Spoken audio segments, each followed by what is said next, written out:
ہے کہ یہ صورت مکی ہے یا مدنی ہے، یہ یقیناً ایک دلچسپ بات ہے، اور جو یعنی علوم شرعیہ کے جو طالب علم ہیں وہ اس طرح کے مسائل کو وہ تفصیل سے پڑھیں، پوری گہرائی سے پڑھیں، معلوم کریں کہ مکی صورتیں مدنی صورتیں کس کو کہتے ہیں۔ یقیناً یہ ایک موضوع ہے، اس کو علمی اعتبار سے سمجھنے کی ضرورت ہے، یعنی کس معیار کیا ہے، ضابطہ کیا ہے کہ یہ صورت مکی ہے، یہ صورت مدنی ہے۔ بھلے ہی وہ آج ہمارے موضوع میں داخل نہیں ہے، لیکن انشاءاللہ بہت جلد ایک تفصیلی گفتگو میں آپ کے سامنے کروں گا انشاءاللہ کہ مکی صورتیں اور مدنی صورتیں میں یعنی ایک مسلمان کیسے سمجھے اس کو علمی اعتبار سے۔ مجھے آج یہ بتانا ہے کہ یہ صورت یعنی مکی ہے یا مدنی ہے۔ اس سلسلے میں ہم دیکھتے ہیں کہ اہل علم کے یعنی دو متضاد قول ملتے ہیں، جبکہ حیران کن بات یہ بھی ہے کہ جو اہل علم کہتے ہیں کہ مکی صورت ہے، وہی اہل علم یہ بھی کہتے ہیں کہ مدنی صورت ہے، تو یہ ایک قابل غور بات ہے۔ مثلا دیکھیے آپ، ایک قول ملتا ہے کہ یہ صورت مدنی صورت ہے۔ عبداللہ بن عباس، ان کے تلامذہ میں امام مجاہد رحمہ اللہ، اور صحابہ میں سے عبداللہ بن زبیر، اور تابعین میں حسن بن ابی الحسن البصری، اسی طرح سے یحییٰ بن سلام رحمہم اللہ اجمعین، ایک اور نام ہے علی بن ابی طلحہ، بہت معروف، ان کے پاس جو تفسیری جو نسخہ تھا۔ تو ان سب اصحاب علم نے یعنی اس صورت کو ایک مکی صورت کہا ہے، ابن شہاب الزہری مدنی صورت کہا ہے۔ ابن شہاب الزہری رحمہ اللہ کے جو تنزیل القرآن جو چھوٹا سا رسالہ ہے، اس میں بھی انہوں نے اس صورت کو مدنی صورت کہا ہے۔ تو یہ جو اصحاب علم ہے جنہوں نے اس صورت کو مدنی صورت کہا ہے، اب اس کے مقابل میں اگر یہ دیکھنا چاہیں کہ جن اصحاب علم نے اس صورت کو ایک مکی صورت کہی ہے، ان میں بھی عبداللہ بن عباس کا، امام مجاہد کا، انہی کے نام آتے ہیں۔ ساتھ میں آپ دیکھیں گے کہ کچھ اور اصحاب علم کے بھی نام آتے ہیں۔ مقاتل ابن سلیمان رحمہ اللہ نے اس کو مکمل مکی صورت کہا ہے، اور اگر آپ یعنی جو متقدمین ہیں ان کے موقف سے ہٹ کر کے جو متاخرین ہیں، ابو عبداللہ القرطبی ہوں، حافظ ابن کثیر ہوں، قاضی بیضاوی ہوں، پھر ما بعد کے جو اصحاب علم ہیں تقریباً، انہوں نے اس صورت کو ایک مکی صورت کہا ہے، یعنی صورت مکیہ، ایک ہی لفظ میں۔ تو خلاصہ کلام یہ ہے کہ ہم یہاں پر دیکھ رہے ہیں دو متضاد قول ہیں۔ ظاہر بات ہے یہ تضاد نہیں ہے، یہ آپس میں ٹکرانے والے اقوال نہیں ہیں، اس میں تفصیل ہے۔ تفصیل کیا ہے، کس اعتبار سے؟ بات یہ ہے کہ اللہ سبحانہ و تعالیٰ نے اس صورت کو جو نازل فرمایا ہے، یعنی وہ ضابطہ جب تک آپ معلوم نہیں کریں گے کہ مکی صورت کس کو کہتے ہیں، مدنی صورت کس کو کہتے ہیں، پھر وہ جا کر کے مسئلہ یہاں پر جو ہے مطلب ایک طرح سے یعنی معلق رہتا ہے، سمجھنے میں دشواری ہوتی ہے۔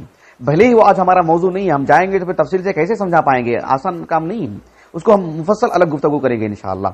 یہ جو صورت ہے مکی صورت اور مدنی صورت کی جو بات آتی ہے، یعنی اس کا ایک حصہ وہ ہے جو ہجرت سے پہلے نازل ہوا ہے، اس کا ایک حصہ وہ ہے جو ہجرت کے بعد نازل ہوا ہے، اسی لیے اصحاب علم نے اس کو مکی صورت کہا اور کچھ اصحاب علم نے اس کو مدنی صورت کہا۔ تو یہ اس کی بنیادی بات ہے۔ مثلا ایک قدیم عالم دین ہے جو 4 صدی ہجری کے آغاز میں انتقال ہوا، علمی دنیا کی بہت بڑی شخصیت، عظیم عالم دین ہے، ابو جعفر کنیت ہے ان کی، احمد ابن محمد نام ہے ان کا، جو علم دنیا میں ابو جعفر النحاس المصری، مصری علماء میں سے ہیں۔ 330 پر 8 ہجری سن وفات ہے ان کا۔ کئی کتابیں ہیں، اہل السنہ کی سرکردہ شخصیات میں سے ہیں، بڑی شخصیات میں سے ہیں۔ ان کی کتاب ہے الناسخ والمنسوخ فی کتاب اللہ عز وجل واختلاف العلماء فی ذلک، ہمارے پاس ہے 3 جلدوں میں محقق کتاب ہے الحمدللہ۔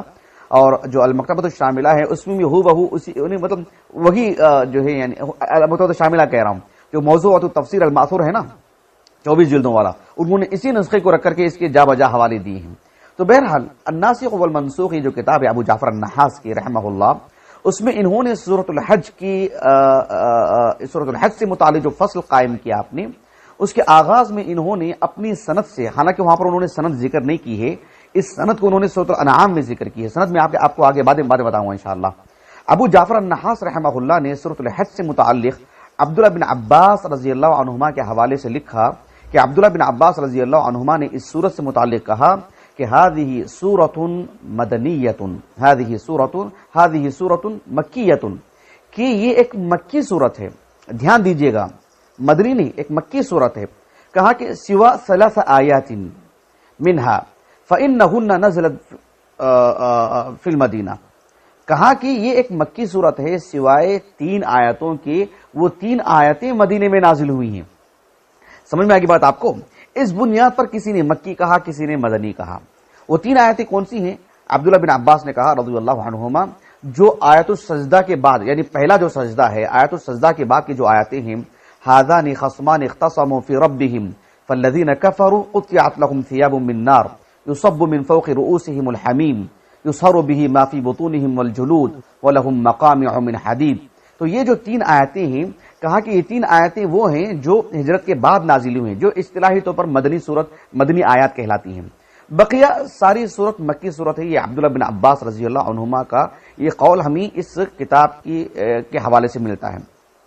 یہ ایک بات اپنے ذہن میں رکھیے گا، اس بات کو ابو جعفر النحاس رحمہ اللہ نے یہاں پر یعنی سورۃ الحج کی تفسیر میں کوئی سند ذکر نہیں کی ہے، لیکن من جملہ سبھی صورتوں سے متعلق جو بات آپ نے عبداللہ بن عباس سے نقل کرتے رہتے ہیں، اس کی ایک سند ہے جو آپ نے سورۃ الانعام کے آغاز میں ذکر کر دی ہے، کہ ابو جعفر النحاس رحمہ اللہ کے ایک استاذ ہیں جن کا نام ہے یموت ابن المزرع، وہ اس بات کو بیان کرتے ہیں اپنے استاذ ابو حاتم سہل ابن محمد السجستانی، یہ سب معروف رجال ہیں، اور وہ اپنے استاذ ابو عبیدہ معمر ابن المثنى سے، وہ اپنے استاذ یونس ابن حبیب سے، اور وہ اپنے استاذ ابو عمرو ابن العلا سے، وہ امام مجاہد سے، اور وہ عبداللہ بن عباس سے۔ اور عبداللہ بن عباس رضی اللہ عنہما نے قرآن مجید کو ملخص یعنی اس کی صورتوں کو کون سی مکی ہیں، کون سی مدنی ہیں، اور کس صورت کی کتنی آیات مکی ہیں، کتنی آیات مدنی ہیں، یعنی کوئی صورت مدنی ہے اس کی کتنی آیات مکی ہیں، کوئی صورت مکی ہے اس کی کتنی آیات مدنی ہیں، اس تفصیل کو عبداللہ بن عباس نے بتایا ہے۔ تو ابتداءً آپ نے ایک مرتبہ سند کو ذکر کر دیا ابو جعفر النحاس رحمہ اللہ نے، بقیہ سبھی صورتوں میں سند کو محذوف کر کے بس اس صورت سے متعلق بات کو ذکر کر دیتے ہیں، جو میں نے سورۃ الحج سے متعلق آپ کے سامنے ذکر کیا ہے۔ اس سند سے متعلق حافظ جلال الدین السیوطی رحمہ اللہ، ان کی جو معروف کتاب ہے الاتقان فی علوم القرآن، جو ایک طالب علم کو اس سے مستغنی مطلب طالب علم سے مستغنی قطعا نہیں ہو سکتا ہے، نہایت وقی کتاب ہے، جس طرح سے البرہان فی علوم القرآن ہے بدرالدین الزرکشی کی رحمہ اللہ۔ ان کتابوں کو خصوصاً قرآنیات کے باب نے ہمیشہ پیش نظر رکھنا چاہیے، بار بار مراجعہ کرنا چاہیے، اس سے بہت قوت ملتی ہے قرآن فہمی کے لیے، قرآن مجید کو علمی اصولوں کی روشنی میں سمجھنے کے لیے۔ بہرحال حافظ جلال الدین السیوطی رحمہ اللہ نے الاتقان فی علوم القرآن، اس میں جو انواع ہیں علوم القرآن کی، النوع الاول، سب سے پہلی جو نوع ہے یعنی معرفت المکی والمدنی، کہ یہ صورت مکی ہے، یہ صورت مدنی ہے، یعنی کیا ضوابط ہیں، یعنی کس طرح سے ہم اس کو علمی اعتبار سے جانیں گے، اس پر آپ نے بحث کی، گفتگو کی ہے، نہایت شاندار علمی، بہت مفصل۔ اس میں آپ نے سورۃ الحج سے متعلق گفتگو کرتے ہوئے اس بات کو، اس روایت کو بھی ذکر کیا ہے جو میں نے آپ کے سامنے ذکر کی ہے، اسی سند کے ساتھ جو سند میں نے آپ کو پڑھ کر کے سنائی ہے۔ حافظ جلال الدین السیوطی رحمہ اللہ نے اس سند کو ذکر کرنے کے بعد کہا کہ وَهَذَا إِسْنَادٌ جَيِّدٌ رِجَالُهُ كُلُّهُمْ ثِقَاتٌ، یہ آپ کے الفاظ ہیں، کہا کہ من علماء العربیت المشہورین واللہ اعلم، یہ آپ کے الفاظ ہیں اس سند سے متعلق۔ اس سند کے کچھ ایسے روات ہیں جن سے متعلق مجھے، جیسے یموت ابن المزرع ہیں، ان سے متعلق مجھے وافر معلومات نہیں مل سکی ہیں، اس لیے حافظ جلال الدین السیوطی رحمہ اللہ کا قول میں نے ہو بہو نقل کر دیا ہے۔ ان کے آگے کے جو روات ہیں وہ تو علمی دنیا کے نہایت معروف رجال میں سے ہیں، جو نام آپ کے سامنے ہم نے ذکر کیے ہیں، ابو حاتم یا ان کے استاذ ابو عبیدہ معمر المثنى، یونس بن حبیب، ابو عمرو ابن العلا، یہ سب معروف رجال ہیں، یعنی مطلب حاجت نہیں، علمی دنیا میں بہت معروف رجال ہیں، ان کا علمی مرتبہ مستویٰ سب جانتے ہیں۔ بہرحال یہ باتیں ہو گئی۔ ایک بات اس درس سے متعلق یہ ہے کہ ابو قتادہ کہہ رہا ہوں، قتادہ ابن دعامہ السدوسی رحمہ اللہ، چوتھا طبقہ ہے ابن حجر کے پاس ان کا رحمہ اللہ، نہایت معروف علمی شخصیت۔ تو یہ قتادہ ابن دعامہ البصری رحمہ اللہ یہ کہتے ہیں، جو عبداللہ بن عباس کا بھی قول میں نے آپ کے سامنے نقل کیا نا، کہ یہ صورت کیا ہے، مکی صورت ہے سوائے 3 آیتوں کے، وہ مدنی آیات ہیں، یعنی ہجرت کے بعد نازل ہوئی۔ بالکل اس کے مقابل قول قتادہ ابن دعامہ السدوسی رحمہ اللہ نے کہا کہ یہ صورت مدنی صورت ہے سوائے 4 آیتوں کے، جو 4 آیتیں یعنی ہجرت سے پہلے نازل ہوئی۔ اللہ رب العالمین نے فرمایا وَمَا أَرْسَلْنَا مِن قَبْلِكَ مِن رَّسُولٍ وَلَا نَبِيٍّ إِلَّا إِذَا تَمَنَّى أَلْقَى الشَّيْطَانُ فِي أُمْنِيَّتِهِ فَيَنسَخُ اللَّهُ مَا يُلْقِي الشَّيْطَانُ ما یلقی شیطان ثم یحکم اللہ آیاتہ واللہ علیم حکیم، یہ اس کی بعد والی جو آیات ہیں. ایسا کیوں کہا گیا کہ یہ مکی صورت ہے، یہ مدنی صورت ہے، یہ مکی آیت ہیں، یہ مدنی آیت ہیں؟ بات یہ ہے کہ جب قرآن پڑھتے ہیں، خاص کر سورۃ الحج کو جب پڑھتے ہیں، تو کچھ آیتیں جب ہم پڑھتے ہیں تو اس سے یہ بات ظاہر ہوتی ہے کہ اس کا اسلوب، اس کا انداز، اس کا معنی یہ بتاتا ہے کہ یہ مدنی صورتوں کا جو اسلوب ہے، مدنی صورتوں کا جو انداز ہے، وہ انداز اس میں غالب ہے. اس وجہ سے بھی اور اس کے تعلق سے روایات بھی ہیں کہ یہ کہاں نازل ہوئی، کس وقت میں نازل ہوئی، کس پس منظر میں، کیا اس کا سبب نزول کیا ہے. تو یہ انشاءاللہ ہم آنے والے دروس میں ان سب پر جو ہے تفصیلی گفتگو کریں گے انشاءاللہ باذن اللہ تعالی، جس سے سورۃ الحج کا ایک اچھا تعارف ہو جائے گا. تو آج سے متعلق اتنی باتیں ہیں. آخری بات آج کی نشست سے متعلق، ابھی ہم نے آپ کے سامنے کہا کہ جو ہے اصحاب علم کی ایک جماعت نے کہا کہ یہ مکی صورت ہے، اصحاب علم کی ایک جماعت نے کہا کہ مدنی صورت ہے کہ نہیں؟ اس چیز کو سامنے رکھ کر کے مثلا قاضی ابن عطیہ کو لے لیجیے آپ رحمہ اللہ، المحرر الوجیز فی تفسیر الکتاب العزیز، انہوں نے اپنی تفسیر میں، اور ابو عبداللہ القرطبی نے بھی اس بات کو نقل کیا ہے الجامع لاحکام القرآن تفسیر قرطبی، اس میں جو قاضی شوکانی رحمہ اللہ تو بہت بات کے ہیں، انہوں نے تو ابو عبداللہ القرطبی کے حوالے سے نقل کیا ہے، لیکن ابن عطیہ سب سے پہلے اس بات کو کہے ہیں.